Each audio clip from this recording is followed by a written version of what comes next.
Stone 7. Having a job interview. Het voeren van een sollicitatiegesprek. Why did you apply for this position? Waarom heb je gesolliciteerd op deze functie? Why would you be best suited for this position? Waarom zou jij het meest geschikt zijn voor deze positie?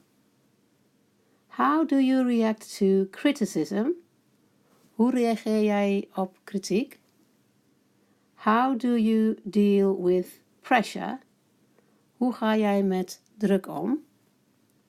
I have always loved to work with kids, so getting this job would be perfect for me. Ik heb er altijd al van gehouden om met kinderen te werken, dus het krijgen van deze baan zou perfect voor mij zijn. It's my passion to work with computers, so I'd like to make a career of it. Het is mijn passie met computers te werken, dus ik zou er heel graag mijn werk van willen maken. I am punctual and dependable, and I always finish what I start. Ik ben nauwkeurig en betrouwbaar, en ik maak altijd af waar ik aan begonnen ben.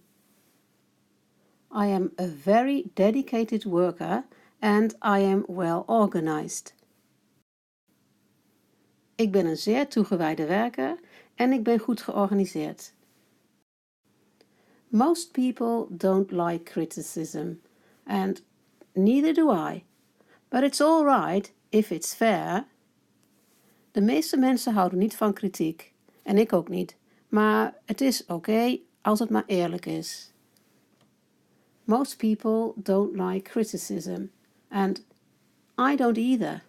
But it's all right when it's helpful. De meeste mensen houden niet van kritiek. Ik ook niet. Maar het is oké als het nuttig en behulpzaam is. I think I can handle stressful situations well, because I always stay calm. Ik denk dat ik goed met stressvolle situaties om kan gaan, omdat ik altijd kalm blijf.